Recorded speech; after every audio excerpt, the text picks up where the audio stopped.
So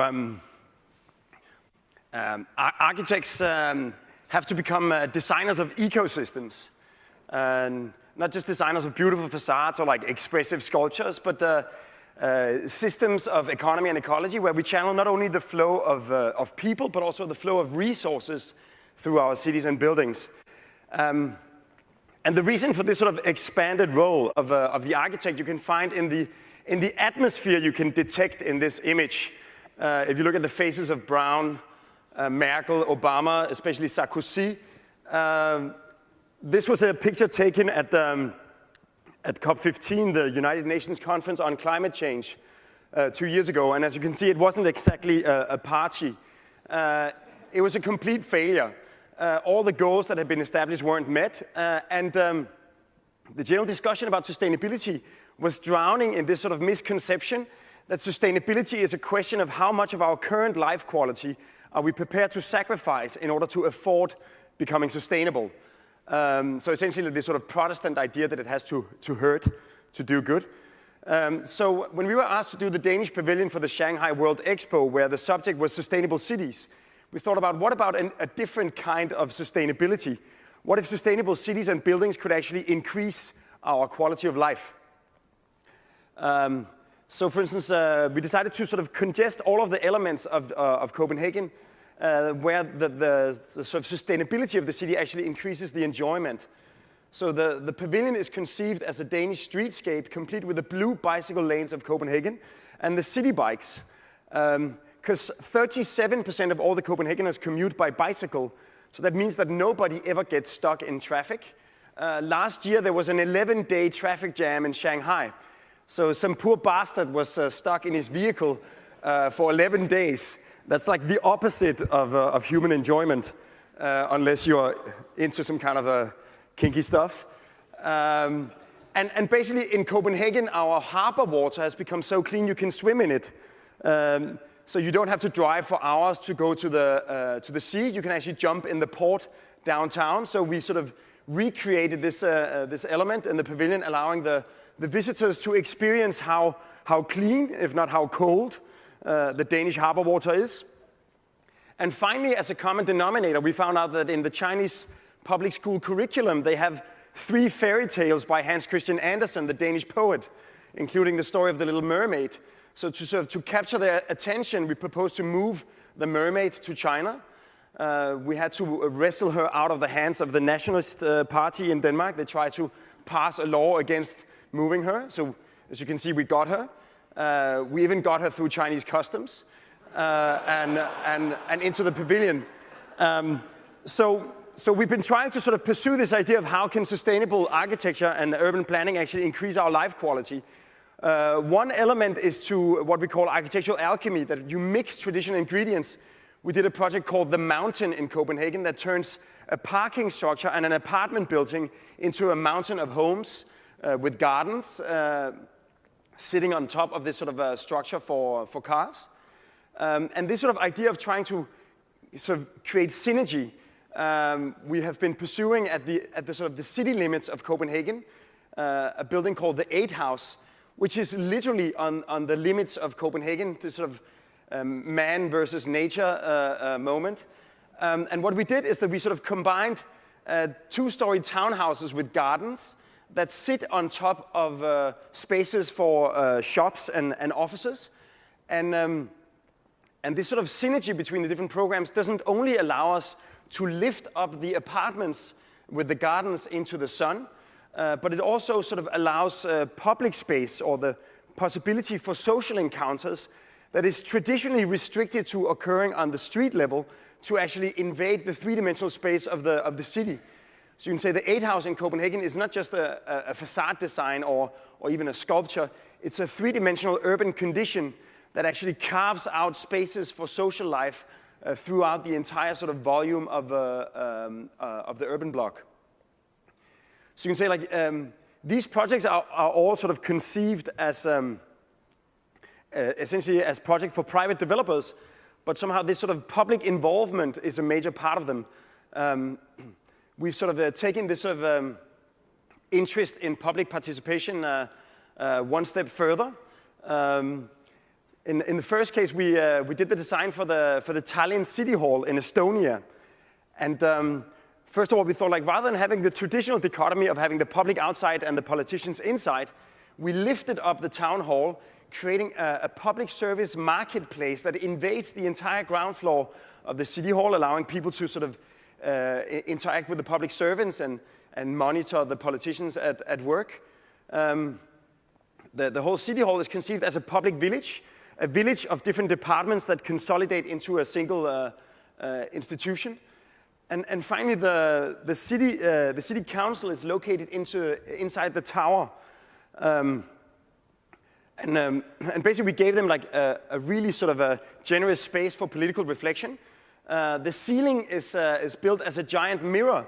So when the politicians have to make difficult decisions, all they have to do is look up, and they get a sort of perfect periscope overview of the city that they're messing with. As a side effect, when the angry citizens gather outside to demonstrate, they get this sort of perfect overview of the city council. They can see if politicians are absent or sleeping or writing secret notes or playing Angry Birds. So we call this the democratic periscope that actually combines political overview with public insight. And to our luck, the city council likes it, so we're starting construction this spring. So that's more the sort of architectural embodiment of public participation. In another example, you might remember that some years ago, Denmark had a so-called cartoon crisis because a provincial newspaper wanted to prove that we can make fun about everything, including the Prophet Muhammad. A billion Muslims disagreed. And they also disagreed in the neighborhood in Copenhagen where our office is. You see in the background, that's our office. And these are the local Muslim guys releasing their anger about the cartoons. So it became clear that we have like a major challenge of integration. We were invited to compete to design an urban space in Copenhagen, the red, black, and green space, which is in the most ethnically diverse neighborhood in all of Denmark. There's 60 different nationalities. And what we proposed was, in brief, to create these sort of series of urban spaces, the red square. And I have to say, this is not a Photoshop collage. It's a photo taken from an airplane. It's currently under construction. You have like different shades of red that indicate different programs, different functions. We have what we call the black market, which is literally black, and the green park, where even the pavement is green.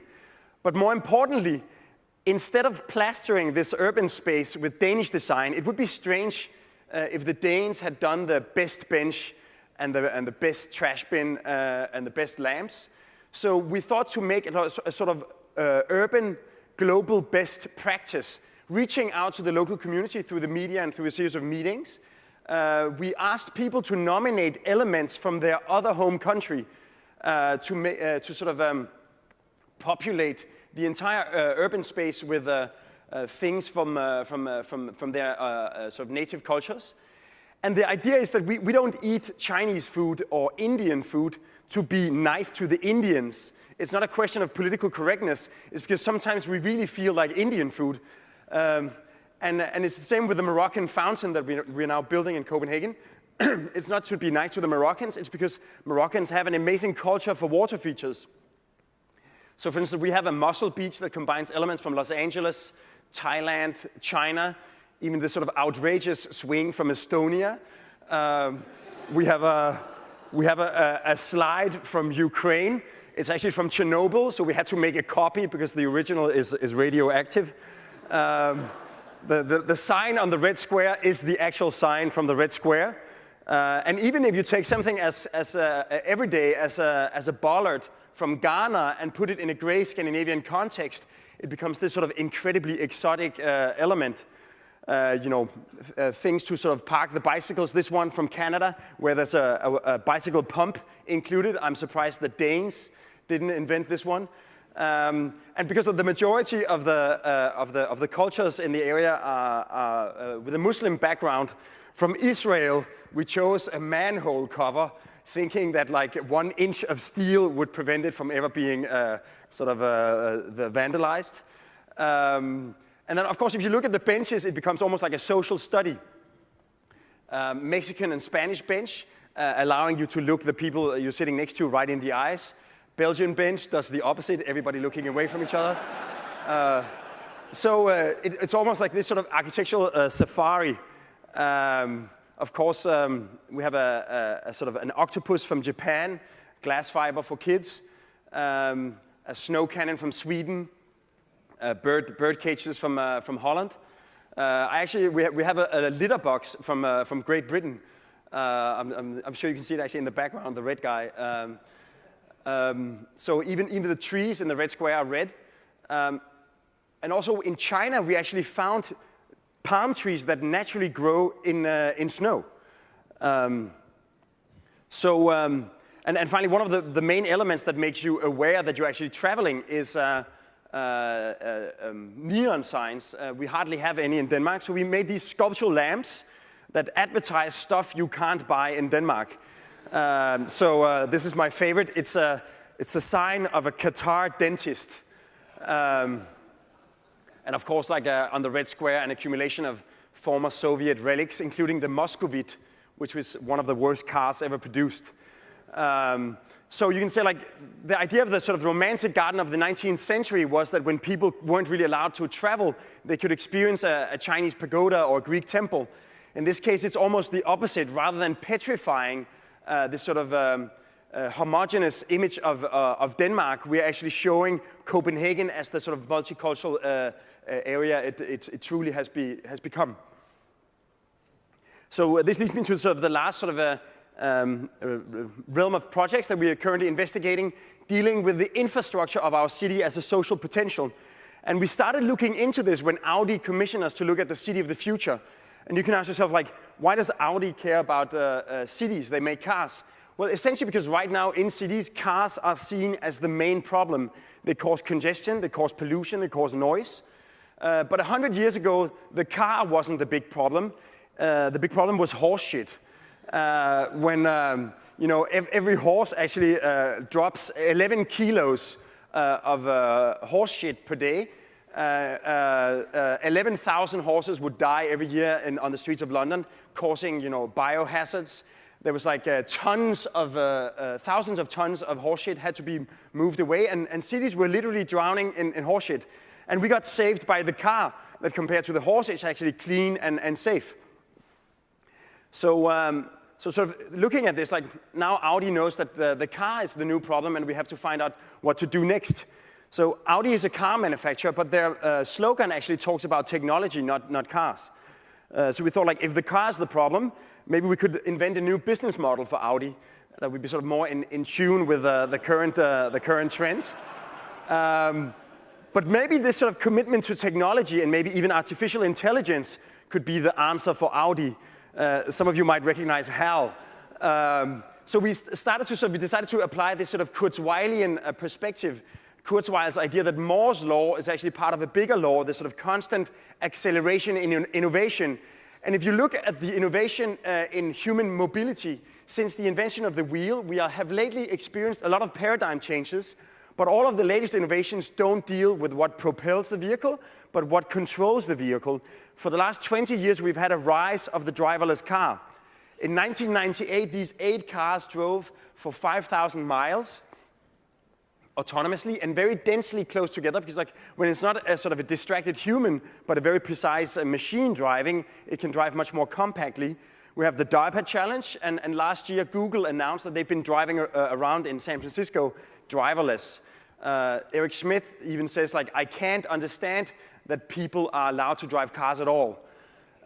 So you can say, even though driverless cars exist as prototypes right now, the metro system, the Copenhagen subway is driverless. Most of our planes are actually driverless most of the time.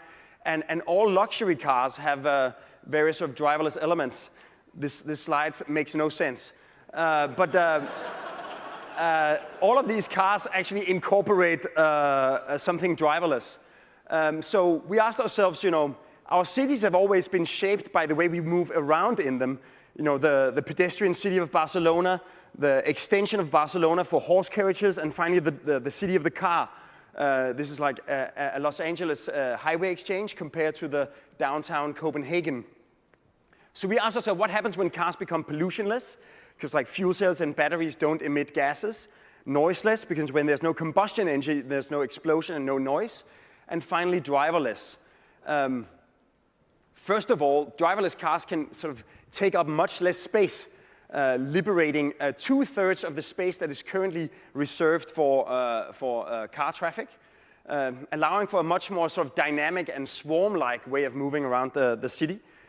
And it's not like we want to take away the joy of driving on the countryside, but it's actually when you go downtown that it becomes a problem. But if you look at these photos from Manhattan, you can see all of the yellow cars are essentially primitive organic pilots for driverless cars, that they're driven by somebody else than the person who needs to go somewhere. So the idea is that when you enter city limits, your manual override is disengaged and your individually driven car starts behaving in collective coordinated concert with all the other cars. We spoke with Audi's technicians and they're saying what they need is a more precise GPS that could be embedded in the pavement. So we discovered a company called Solar Roadways that have been commissioned by the US Department of Transportation to look at making photovoltaics that use shatterproof glass and recycled plastics to turn all of the roadways and highways of America into a distributed power production and distribution grid, because all of the sort of streets connect to the buildings. It's a perfect way of actually getting the power made and distributed. They found out they can actually produce 3 times the power needs of America. So we decided to take this idea and see what would it actually mean for the city. Basically, instead of casting the functions of the city in concrete, we can create a much more sort of elastic and dynamic city. We imagine sort of vectors that would predict in a sort of almost McLaren way in which way a car is heading. So if you're standing around and you see a blue arrow, it's time to move. But of course, pedestrians would have an aura of a sanctuary around them, and different programs could actually sort of inject themselves into the urban fabric. We applied it to Potsdamer Platz as an example. It's the space for the first traffic light in Europe. So we imagine, like, instead of always organizing the spaces of the city for the peak loads of traffic, this sort of collective coordination could actually allow traffic to sort of distribute itself in a much more sort of a delta-like way, and social programs could actually suddenly erupt in the middle of the city. I went to Hanoi in Vietnam, and there, because of their incredible discipline, they actually get up at 5 o'clock in the morning and play badminton on the streets. In a similar way, everywhere in urban areas, we could imagine that political rallies, sports events, cultural events, markets, concerts could actually appear in the middle of spaces normally dedicated to traffic, and the cars would know how to sort of move around. We did a prototype for this that is going to be installed at the Design Miami this winter, where you can see the sort of interaction of humans and cars in a completely new and sort of elastic urban realm. This leads me to sort of the last sort of installment of looking at how infrastructure and social life can actually engage. We were commissioned by the 10 municipalities of metropolitan Copenhagen to look at making a master plan for the city until 2050. And we thought, like, instead of just focusing on Copenhagen or even just Denmark, right on the other side of the water, we have Sweden. We have a bridge connecting Copenhagen and Malmö. It contains the most sort of economically active and densely populated areas in Scandinavia. And by simply adding a 4-kilometer bridge to the north, we can turn all of this into a metropolitan loop where no area is further away than 40 minutes by public transportation. And this is not going to be just an infrastructure for public transportation and highways.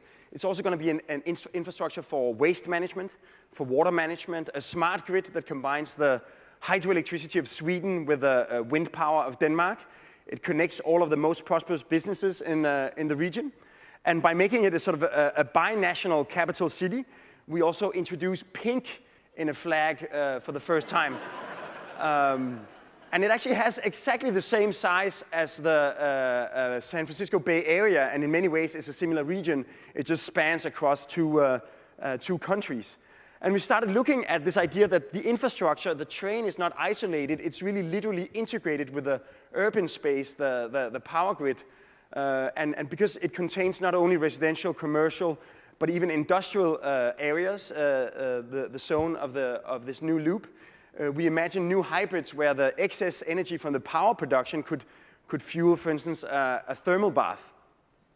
So just to prove that this is not like pure science fiction, the first project we are realizing within the Loop City deals with waste. In Denmark, we only landfill 4% of our waste, 42% gets recycled, and 54% gets burned as fuel for the power production. So almost all of the homes in Copenhagen don't spend any energy on heating. They get it as excess heat from the power production.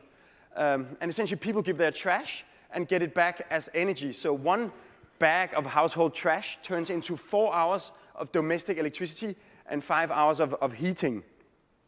Or seen as a resource, a ton of trash is almost the same as 2 barrels of oil.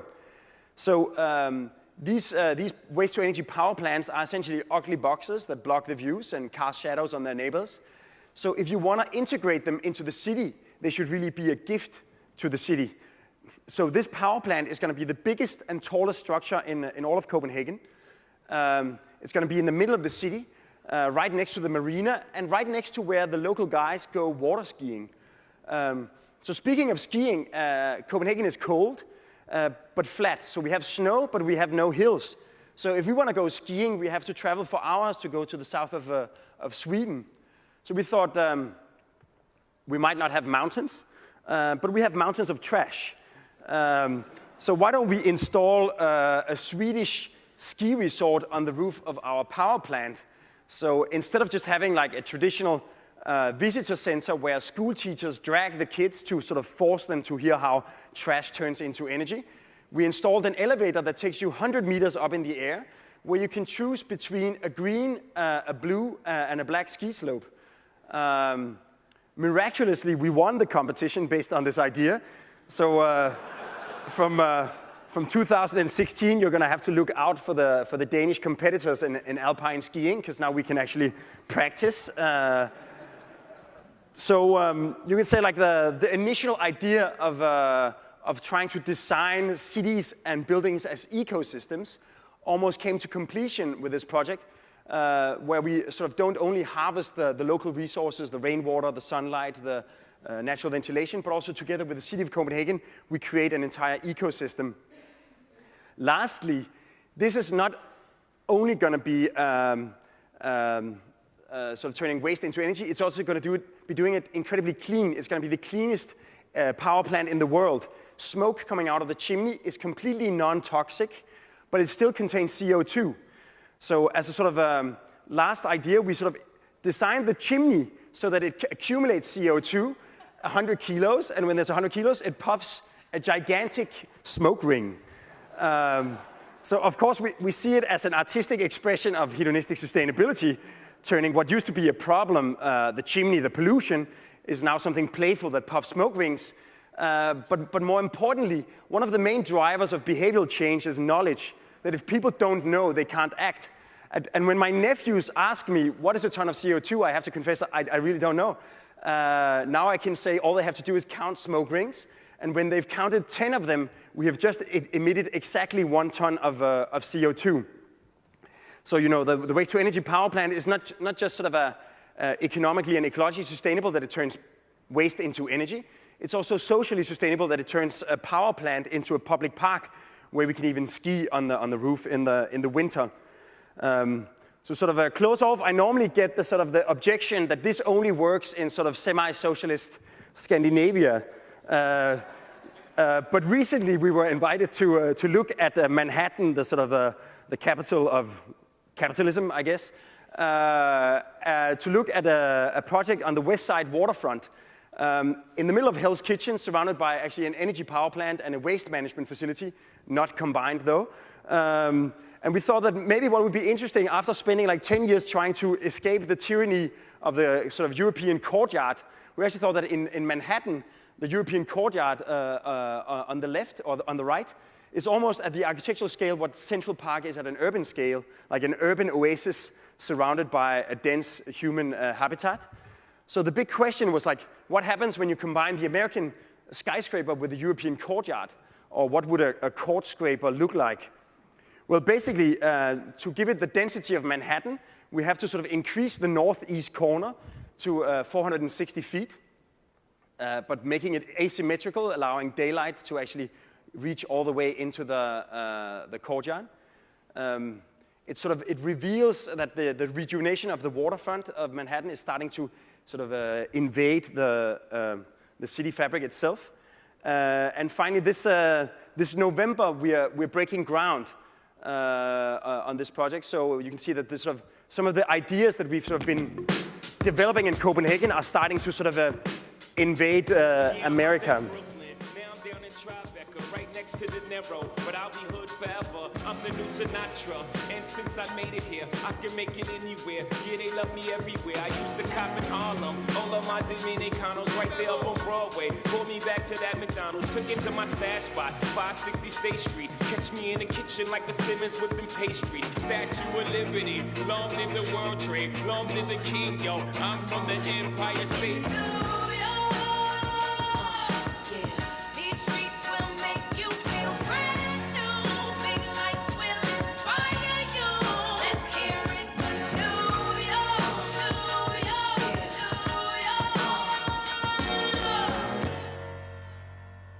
Thanks.